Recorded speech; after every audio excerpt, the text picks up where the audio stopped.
left of 2024. And I do have a question for you. I have a question that I want to pose to you.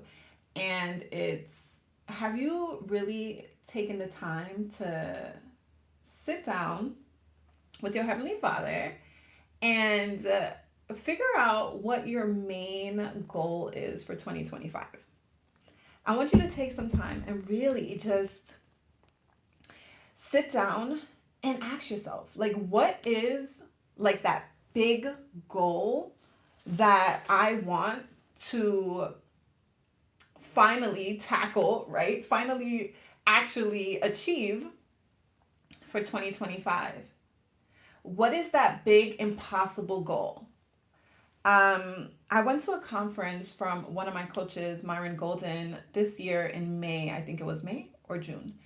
And it was the author of 10x is better than 2x.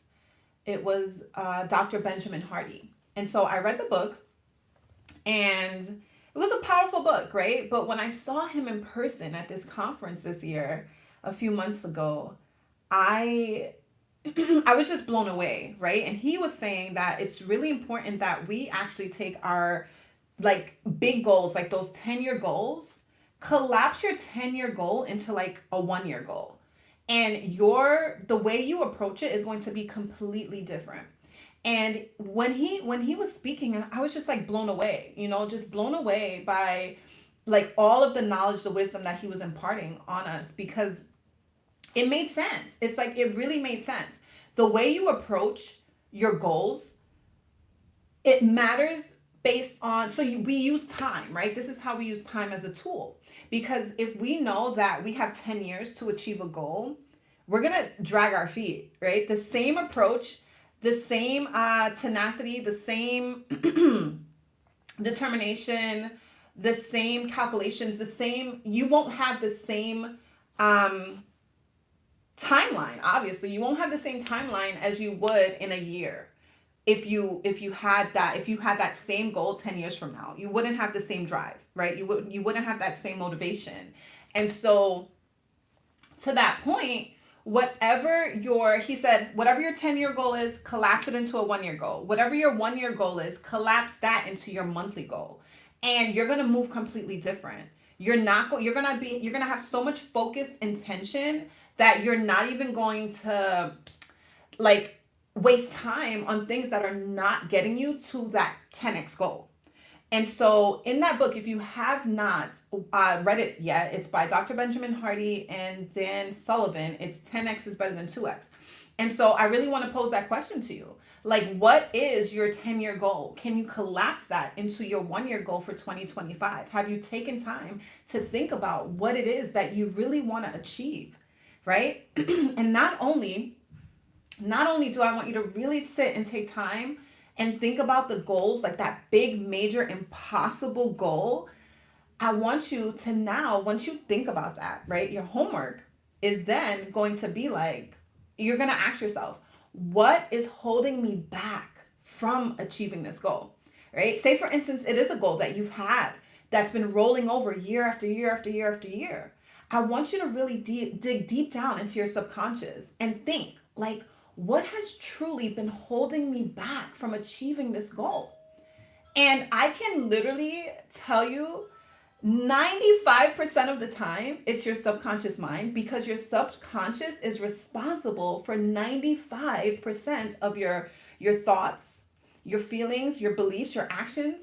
Like, your subconscious mind literally is the auto programming for you, right? You have to look at your subconscious mind as a computer database, as a computer processor. And so maybe you have some old limiting beliefs that are holding you back. Maybe you're thinking like, oh, I want this goal, but I just don't know if I can do it. I don't know if I can achieve it.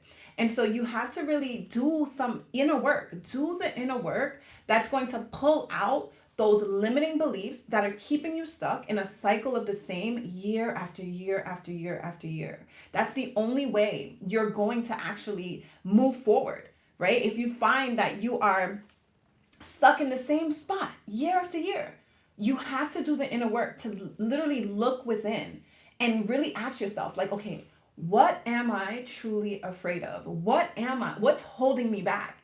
And that very thing that you're afraid of doing is the very thing that you need to do to get you to the next level. And so, really, when you think of your big goal, you want to really, like, just imagine yourself there, right? Imagine yourself there. Imagine whatever the fear is that you are feeling, just overcome it, right? Imagine yourself there. Imagine yourself overcoming it already. And it's going to train your subconscious mind as if you are already there. You've already conquered whatever fear that is. And so, for example, let's see. Okay, I'll just use this for example, right? There's been many examples, but I'll just use this one quickly. So I remember when I was actually living up north, and I really, really, really envisioned my life. Like, when I envisioned my life, I really wanted a life that I did not need a vacation from, right? That was my desire. That was my dream. That was my prayer to God. Like, God, like, that's what I want. Like, when I really thought of Janel 2.0, right? Future Janelle, she was living a life where she didn't need a vacation from. And for me, that's a life where I'm actually living just minutes from the beach, living where there's palm trees, sunshine all year round. Like, growing up in New York, it was cold. It was cold for more than half the year, for in my opinion. And I didn't like that. I didn't enjoy that. I hated it. I always knew I wanted to move to Florida. And so I knew that I really wanted to move to a place where the Sunshine State, somewhere where I did not need to I wanted to wake up and feel like I was on vacation every day. I didn't want to have to fly a plane to go to the beach, like, and so yeah, so when it came time, the opportunity came available for me to be able to actually realize that dream of mine. I did get scared, right? I got scared when it got time to it. When the time came down and the opportunity aligned itself, I was just like, oh my gosh, like, I'm really doing this. Only because the reason why I got scared was because there was so much leading up to that. I would have to literally leave my career. I would have to sell my home, right? I would have to uproot my children out of their schools. I would have to say goodbye to my friends, to my family. I would have to, there was just so much that I had to do leading up to that point, and it almost made me not do it because my brain was just like, okay, Janelle, your brain, you have to understand the trifecta of your brain, right? So your brain wants to keep you safe, right? It's designed to keep you safe. That's how God created our brains. Like, he created it so that we can be safe, right? He created it to keep us safe, to seek pleasure, right? And to conserve energy.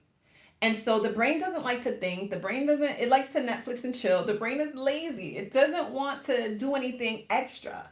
And so, because the brain is designed to keep me safe, immediately I started to have these fears, thinking like, oh my gosh, what am I gonna do? Like, what am I gonna, like, what if it doesn't work out? Like, what if I put my house on the market and it sits there forever? Like, what if, I move and I hate it, and I was like engulfed in a bunch of what ifs.